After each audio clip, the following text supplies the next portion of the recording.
Ready start.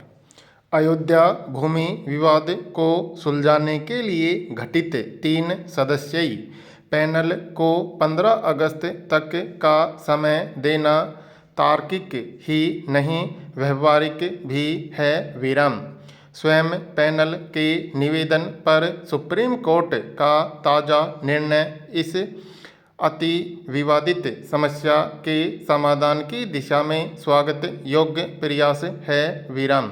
8 मार्च को supreme court की जांच सदस्यीय संविधान पीठ ने सुप्रीम कोर्ट के पूर्व न्यायाधीश FM कलीफुल्ला के नेतृत्व में 3 सदस्यीय मध्यस्थता पैनल का गठन किया था। विराम। पैनल को यथोचित समाधान तक पहुंचने और अपनी रिपोर्ट जमा करने के लिए 8 सप्ताह का समय दिया गया था। विराम।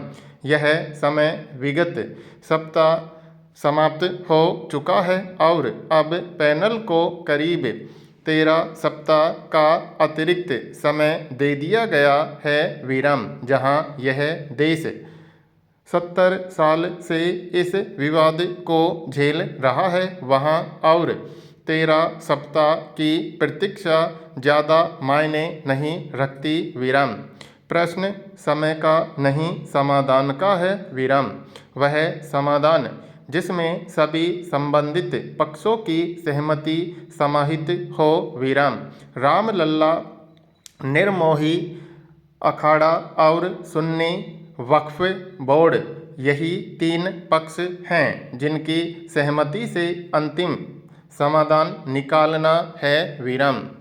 पूर्व जस्टिस कलीफुल्ला, धर्मगुरु श्री श्री रविशंकर और प्रशिक्षित मध्यस्थ अधिवक्ता श्री राम पंचू विगत 8 सप्ताह में समाधान की दिशा में जो काम कर चुके हैं वह अब तक गोपनीय है तो वह अनिवार्य भी है। विराम। सुप्रीम कोर्ट ने पहले ही सभी संबंधित पक्षों को पूर्ण गोपनीयता के लिए पाबंद कर रखा है तो इसका सकारात्मक परिणाम हम इन दिनों देख रहे हैं। विराम।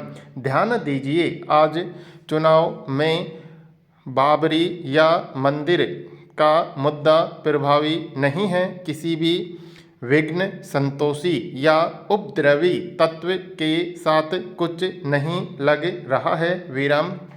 शुक्रवार को सुप्रीम कोर्ट में भी कुछ संबंधित पक्ष मध्यस्थता प्रयासों के बारे में जानना चाहते थे, लेकिन कोर्ट ने स्वयं भी गोपनीयता बरतने का यथोचित रुख अपनाया। विराम। लोगों की दृष्टि पैनल के भावी निष्कर्ष पर नहीं बल्कि सुप्रीम कोर्ट पर है। विराम। राजनीति और धर्म क्षेत्र से कमोबेश निराशा के समय में अब सुप्रीम कोर्ट को ही आदर्श खड़ा करना है। विराम।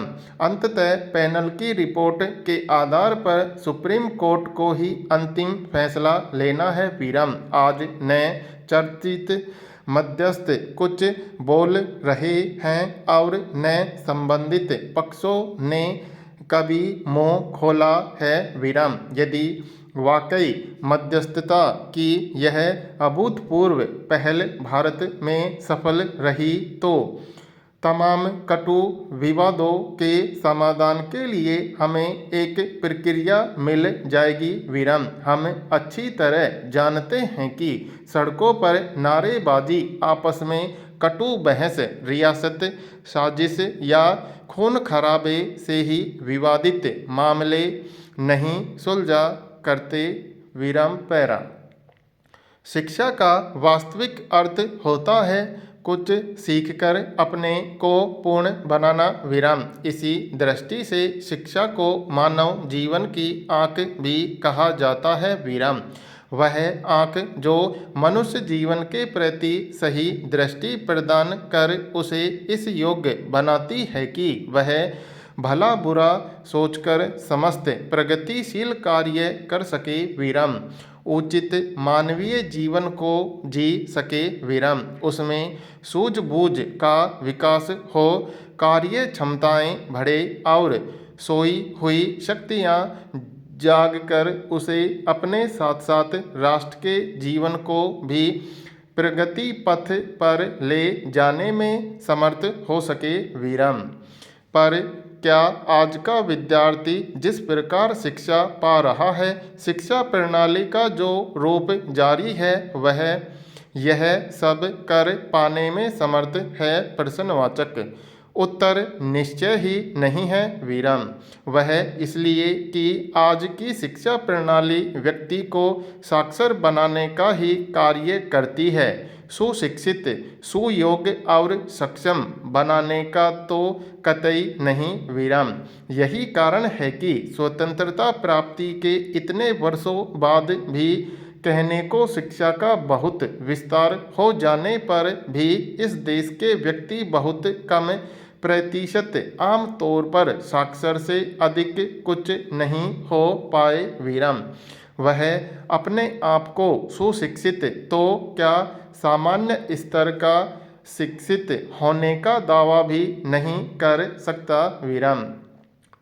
इसका कारण है कि आज भी उसी घिसी पिटी शिक्षा प्रणाली का जारी रहना कि जो इस देश को कुंठित कर अपना साम्राज्य चलाने के लिए कुछ मुंशी या क्लर्क पैदा करने के लिए लॉर्ड मैकाले ने लागू की थी विराम। स्वतंत्रता प्राप्ति के लगभग 50 वर्ष बीत जाने पर भी उसके न बदल पाने के कारण ही शिक्षा की वास्तविकता के नाम पर यह देश मात्र साक्षरता के अंधेरे में भटक रहा है विराम। वह भी विदेशी माध्यम से स्वदेशीपन के सर्वथा अभाव में विराम। हमारे विचार में वर्तमान शिक्षा प्रणाली शिक्षित होने का दंभ ढोने वाले लोगों का उत्पादन करने वाली निर्जीव मशीन मात्र बनकर रह गई है विराम। तभी तो वह उत्पादन के नाम पर प्रति वर्ष लाखों दिशाहीन युवकों को उगलकर अपने कर्तव्यों की इतिश्री समझ लेती है विराम। इसी शिक्षा प्रणाली का ही तो दोष है कि बीए एमए करने के बाद भी सक्रियता या जीवन व्यवहारों के नाम पर व्यक्ति अपने को कोरा बल्कि थका हारा और पराजित अनुभव करने लगता है विराम। यह प्रणाली अपने मूल रूप के कई विषयों की सामान्य जानकारी देकर शिक्षित होने का बोझ तो हम पर लाद देती है, पर वास्तविक योग्यता और व्यवहारिकता का कोना तक भी नहीं छूने देती विराम। परिणाम स्वरूप व्यक्ति व्यक्तित्व से हीन होकर अपने लिए ही एक अबूझ पहेली और बोझ बनकर रह जाता है विराम।